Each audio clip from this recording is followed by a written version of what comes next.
Carolina is the 2025 Team Champion. Good luck today. Go Carolina Cowboys.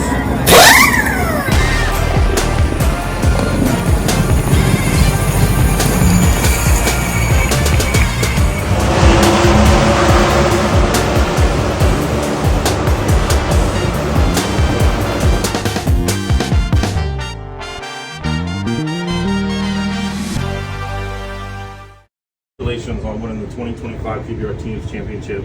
How does that feel, man? That's got to be awesome. That was a lot of hard work and effort. Ladies and gentlemen, the 2025 PBR Camping World Team Series World Champion, Carolina Cowboys. 4 years in the making, and just building the team from the start, watching the culture change over the years, watching Jerome develop as a coach, the riders develop as people, and just being a part of that has been a blast. And now I've got my own buckle, and it means the world to me because I feel like I can wear it with pride. And what a weekend to finally become world champions. How would you explain or give your overall performance of the team since 2022? Like, we're 4 years in now. Yeah, no, are you talking about the league or just our team? Or your the Carolina team, Cowboys? yeah, your team in general. We came together and did it when it counted the most, and that's why we're the champs. Well, I feel like, each year brought its own challenges, and we had to learn and morph to get to the point where we could win in Vegas. We've had teams that had the stars on them to be able to get it done, and we had win streaks. Went to the home event, won all three games.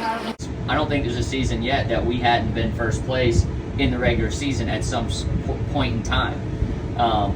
Last year was probably the biggest struggle we had. We led the first two events, and then we went on a cold streak and really went through, just had to battle test ourselves, which was a good thing. The year prior, we set the record, I think, 11 straight wins at the start of the season, the first or second in that, and the highest scored game. So we just went off on a tear to start.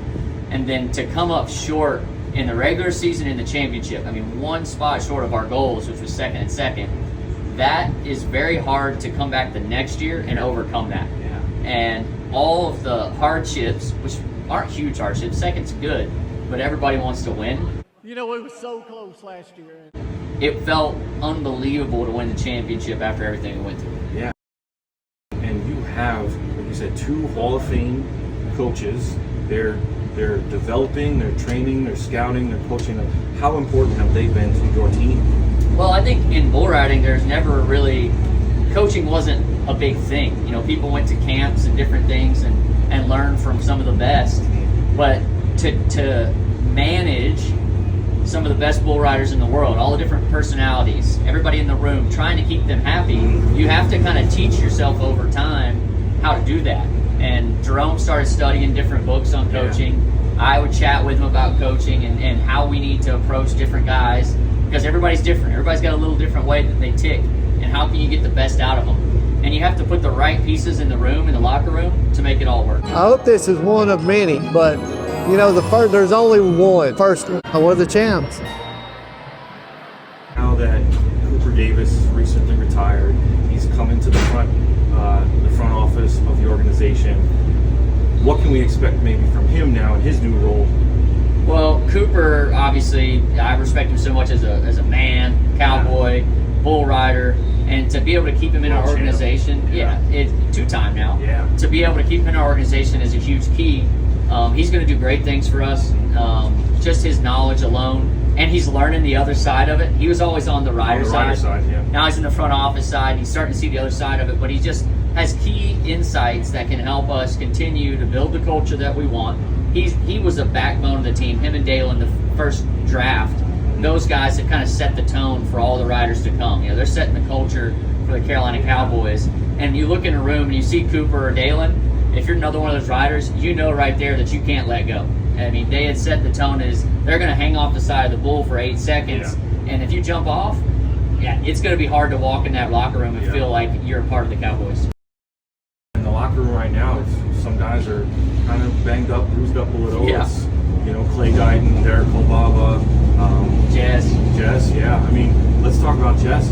He recently came out, said he overcame some struggles and some battles, but you guys were the only team that gave him a chance, and look where he is now. He came back and won a championship with you guys. How excited are you for Jess to overcome that, to be on the team? And he just won recently too in Tampa. Yeah.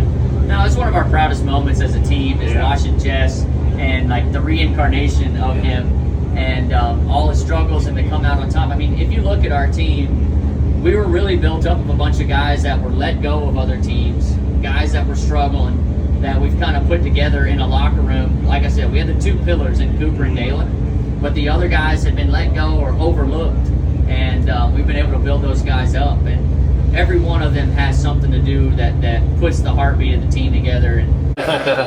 When Coop called me and said, maybe we should just bring Derek to come hang out. And I'm like, hey, Derek.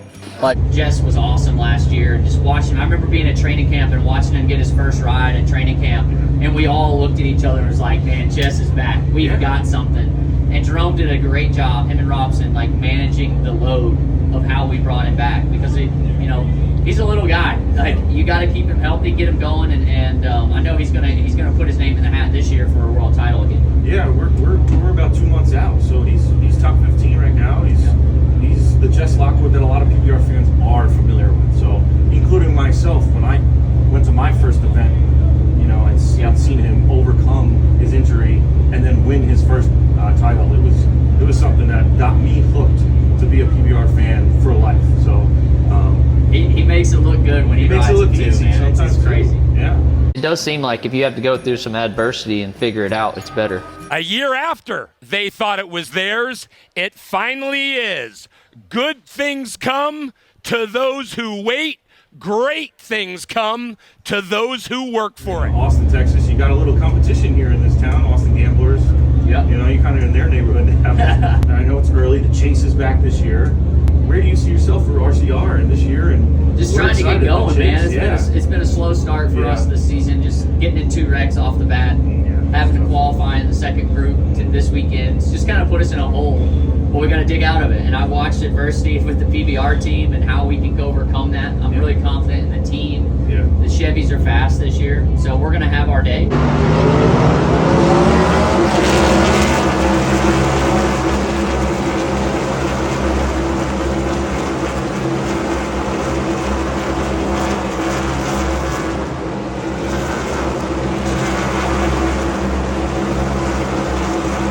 What you do for bull riding, man. Like, we need that. And all the fans out there, follow PBR Bunkhouse, stay in tune, and it gives you the goods. 2 years ago, almost to the day, Pat McAfee says my name wrong on ESPN. Yeah. And I was like, oh man, dude. But they're actually going to Indy in 2 weeks. Okay. Bull riding. So Yeah. I was like, I hope Pat hey, let's talk. Let's talk bull riding. Hey, appreciate it.